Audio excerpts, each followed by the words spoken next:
오늘 함께 은혜 받으실 말씀은 시편 59편입니다. 시편 59편 16절에서 17절의 말씀만 잠깐 읽어보도록 하겠습니다. 시편 59편 16절에서 17절의 말씀을 우리 한 목소리로 함께 봉독하시겠습니다. 나는 주의 힘을 노래하며 아침에 주의 인자하심을 높이 부르리오니 주는 나의 요새이시며 나의 환난 날의 피난처이심이니이다.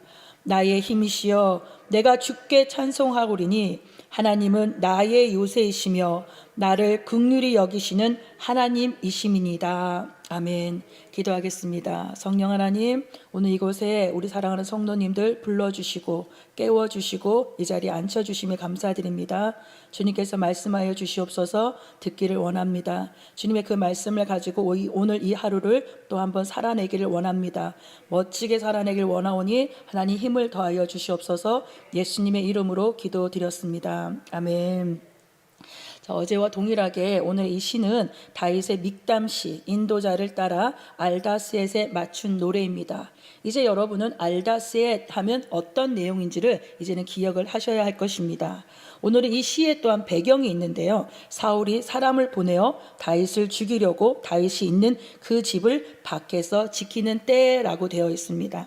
알다스엣, 곧 죽을 만큼 두렵고 어려운 상황이라도 하나님이 나를 구원하신다는 언약, 이 언약을 붙잡고 노래하는 것이라고 여러분 기억하시기 바랍니다. 그리고 이 배경은 사무엘상 19장의 내용입니다. 사무엘상 19장, 사울의 아들 요나단은 다윗을 심히 좋아했습니다. 그래서 아버지를 피해 다윗을 숨겨두고 사울에게 다윗을 변론하는 장면이 나옵니다. 사무엘상 19장 4절의 말씀인데요. 요나단이 그의 아버지 사울에게 다윗을 칭찬하여 이르되 원하건대 왕은 신하 다윗에게 범죄하지 마옵소서.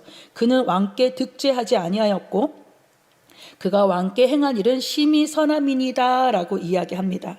요나단은 다윗이 죄가 없음을 압니다. 사울이 다윗을 죽일 이유가 전혀 없음을 이야기하니 사울은 요나단의 이야기를 듣고 다윗을 죽이지 않겠다고 합니다. 그러나 배고픈 밥통에는 제가 지금 자꾸 이렇게 씹히는데요. 배고픈 밥통에는 귀가 없듯이 다시 다윗이 블레셋 사람들과 싸워 크게 이기니 사울은 질투에 사로잡혀 다윗을 죽이려고 창을 던집니다. 구타유발자라는 말을 들어보신 적 있습니까? 아이들이 자주 쓰는 말인데요. 주먹을 불러 일으키는 자라고 농담 삼아 쓰이기도 하지만 썩 좋은 말은 아니지만 오늘 여기에 해당되지 않을까라는 생각합니다. 아무것도 안 해도 때리고 싶고 아무것도 안 해도 미워하고 싶은 그런 사람. 사울에게 다윗은 그런 존재가 아니었을까라는 생각을 해봅니다. 그저 다윗은 단지 하나님의 의를 따라 사울을 섬기고 블레셋 사람들과 싸워 이겼을 뿐인데 사울이 내려준 갑옷, 세상이 입히는 갑옷이 아닌 하나님을 향한 믿음을 가지고 살아간 것 뿐인데 그것이 세상의 미움을 받는 이유가 된 것이라는 겁니다.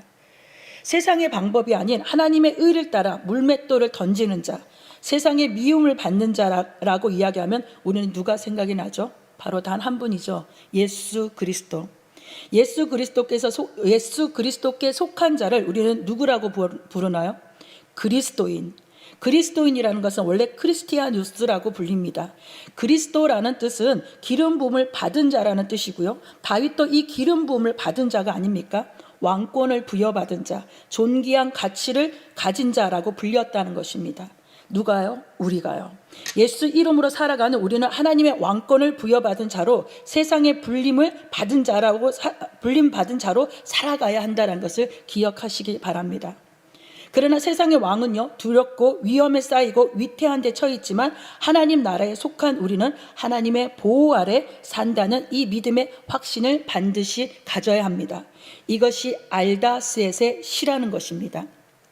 이렇게 일촉즉발의 위험한 시간 속에 다윗은 바깥에 적군을 두고 저녁부터 아침까지 기도합니다. 하나님을 두려워하지 않고 하나님이 없다라고 하는 자들, 시편 7절이요. 그들의 입으로는 악을 토하며 그들의 입술에는 칼이 있어 이르기를 누가 들으리요 하나이다. 야, 하나님이라도 우리의 계획을 알 수 없어. 하나님이 어디 계시다는 거야? 우리가 다 이길 수 있어. 우리의 예수님 믿는 사람? 야, 아무것도 아니야 라고 말하는, 그러나 그 다음 구절 한번 볼까요? 8절입니다. 야훼여 주께서 그들을 비웃으시며 모든 나라들을 조롱하시리다. 하나님은 나의 요새이시니 그의 힘으로 말미암아 내가 주를 바라리이다. 누가 이기는 자입니까? 누가 이 승리의 정점을 차지합니까? 하나님이 그들을 비우신다는 것입니다. 그래서 우리가 오늘을 견딜 수 있는 것입니다. 그래서 우리가 오늘을 참을 수 있고 그 악한 자들을 비웃어버리는, 그 계계를 무시할 수 있는 은혜가 우리에게 있기를 예수님의 이름으로 축원합니다.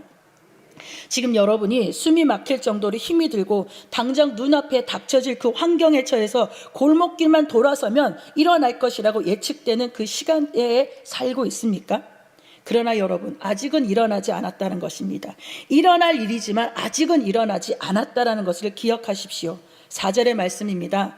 내가 허물이 없으나 그들이 달려와서 스스로 준비하오니 주여 나를 도우시기 위해서 깨어 살펴주소서라고 이야기합니다. 아직은 큰 어려움이 닥치기 직전 상대들이 나를 공격할 준비하는 시간이라면, 설령 그 일이 지금 일어났다 하더라도 끝난 것이 아니라면 이 크로노스, 이 세상의 시간 속에서 피할 길을 예비하시는 하나님의 창조, 그 카이로스의 때를 구해야 한다는 것입니다. 끝났다고 해서 다 끝난 것이 아니라 오직 하나님이 끝내셔야 하는 것이 끝이 나는 것입니다. 그래서 시인은 부르짖습니다. 주여 나를 도우시기 위하여 깨어 살펴주소서. 오늘 이 시간에 여러분들은 그 예수님을, 그 하나님을 깨어서 나를 살펴달라고 부르짖는 이 시간이 아니겠습니까? 시인은 간구합니다. 10절의 말씀입니다. 나는 나의 하나님이 그의 인자하심으로 나를 영접하시며 하나님이 나의 원수가 보응받는 것을 내가 보게 하시리이다. 아멘. 밤부터 시작된 기도에 다윗은 이제 기도의 방향이 바뀝니다. 기도를 통해 힘을 얻습니다. 위로를 받고 하나님의 사심에 대한 확신으로 바뀌어 상상도 못할 여유까지 찾게 되는 것입니다. 11절 말씀입니다. 그들을 죽이지 마옵소서. 나의 백성이 잊을가 하나이다. 우리의 방패 되신 주여, 주의 능력으로 우리를 흩으시고 낮추소서라고 이야기합니다. 그들을 죽이지 말라고 합니다. 싹 다 죽여버리면 하나님의 일하심을 누가 증명하겠냐는 거예요. 이런 배포쯤 한번 가져야 되는, 이런 멋진 기도쯤 한번 해볼 수 있는 자가 우리 그리스도인이 아닙니까? 사무엘상으로 다시 돌아가서 그 결말을 한번 살펴볼까요? 다윗은 사울의 눈을 피해서 그의 부인 미갈의 도움을 받아서 성에 밧줄을 매달아 바구니를 타고 도망을 갑니다. 자신의 힘으로서는 감당할 수 없고 어찌할 방법을 얻지 못하는 비참한 신세가 되었지만 다시 주님께로 나아가는 장면이 나옵니다. 사울조차도 어쩔 수 없는 단 한 사람, 누구죠? 바로 선지자 사무엘에게 찾아가서 그와 함께 나요새 내려가서 살고 있습니다. 그러나 다윗이 어디에 있다는 것을 사울이 알아듣고 사울이 전령을 보내어서 다윗을 잡으려 했는데요, 여긴 정말 상상도 못할 일들이 일어났다는 거예요. 사울이 보낸 전령들이 성령 충만하여서 하나님의 영을 받고 예언을 하는 놀라운 일이 벌어졌다는 것입니다. 이 전령이요, 그냥 쫄병이 아닙니다. 다윗 정도의 거물을 잡으려면 사울의 뛰어난 신하를 보내지 않았겠습니까? 나름 판단할 머리도 있고 전략도 가진 장군 정도는 돼야지 다윗을 잡지 않았겠습니까? 그러나 그 일이 한 번만 있었습니까? 우연이었을까요? 아니요. 전령들이 또 돌아오지 않자 사울은 한 번 더 그 전령들을 보내는데, 그러나 동일하게 또 성령 충만한 사건이 벌어져서 그들이 예언을 하게 된다는 겁니다. 이쯤 되면 사울은 포기할 만한데 자신이 직접 내려갑니다. 그리고 사울마저도, 자신마저도 하나님의 영에 감동되어 예언을 하는 일이 벌어진다는 것입니다. 너무 멋지죠? 적군들이 나를 찾아와서 나를 해하려고 나를 쫓아와서 끝까지 쫓아왔는데 결국은 어떻습니까? 기도하는 자리에 내가 있으니까 그들이 성령 충만해서 변화되었다는 거예요. 성령 충만해서 함께 하나님을 찬양하고 예언하게 되었다는 겁니다. 이것이 기도의 힘이라는 것입니다. 사무엘상 19장 26절의 말씀 볼까요? 그가 또 그의 옷을 벗고, 바로 사울이죠, 사무엘 앞에서 예언을 하며 하루 밤낮을 벗은 몸으로 누웠더라. 그러므로 속담에 이르기를 사울도 선지자 중에 있느냐 아니라. 이것입니다. 이것이 하나님의 결론입니다. 그러나 이 결론의 뜻을 누가 먼저 보고 기도했나요? 이것이 오늘 본문 말씀 16절에서 17절의 말씀입니다. 한번 띄워주시면 너무 감사하겠습니다. 제가 같이 읽어봤으면 좋겠습니다. 16절에서 17절 시작. 나는 주의 힘을 노래하며 아침에 주의 인자하심을 높이 부르리오니 주는 나의 요새이시며 나의 환난단의 피난처이심이니이다. 나의 하나님이시여 내가 주께 찬송하오르니 하나님은 나의 요새이시며 나를 긍휼히 여기시는 하나님이시니다. 아멘. 여러분, 이 시편 59편의 다윗의 첫 구절을 기억하십니까? 성경을 지금 피고 계시면 1절의 말씀이 그렇습니다. 원수에게서 건지소서, 피 흘리기를 즐기는 자에게 나를 구원하소서라고 시작했던 이 기도가 아까 읽었던 그 말씀으로 변화됐다라는 것입니다. 시편의 모든 기도는 처음에는 정말 흑암 중에 있지만 상황은 바뀌지 않았지만 그 마지막은 하나님을 찬양하는 것이 시편의 내용이다라는 거예요. 여러분도 어쩌면 지금의 상황, 고통의 상황, 경제의 문제의 상황, 질병의 상황, 관계의 상황을 해결하기 위해서 주님의 구원을 바라며 이 문제에서 건져내김을 받기를 원하고 계시지 않습니까? 그 일에 우리의 생명이 위협받고 강한 자들이 모여서 나를 치려하는 두려움 속에 빠져 있지 않습니까? 길모퉁이만 돌아서면 이제 한 걸음만 더 걸으면 맞닥뜨릴 그 사건에 처해 있지 않습니까? 담대하십시오. 일어나지 않을 일이라면 하나님께서 반드시 피할 것을 주실 것이고 이미 일어나서 그 고통 중에 있다면 하나님이 끝내야 끝냈다라는 것을 기억하시기를 바랍니다. 그리고 여러분은 눈앞의 상황에만 구원을 구하는 것이 아니라 참된 하나님의 목적대로 이루어지는 예수 그리스도의 구원을 받은 자로 그리스도의 특권인 하나님의 언약적인 사랑, 헤세드를 누리시기를 예수님의 이름으로 축원합니다. 기도하겠습니다.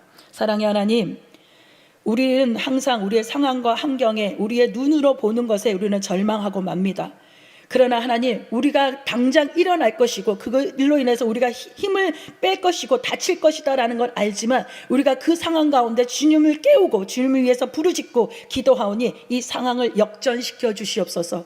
이 상황 가운데 우리가 그 맞닥뜨릴 그 상황 가운데 처해 있다 하더라도 주님이 끝내지 않으면 끝내지 않은 것이니 하나님 아버지 반드시 이기게 하여 주시옵소서. 우리를 긍휼히 여겨 주시옵소서. 우리를 불쌍히 여겨 주시옵소서. 그러므로 하나님의 그 구원자로서 하나님의 그 구원을 받은 자로서 그 참 그리스도인으로서 살아갈 힘과 용기와 지혜와 능력을 더하여 주시옵소서. 그래서 오늘 이 하루 예수 그리스도를 증명하는 날이 되게 하여 주시옵소서.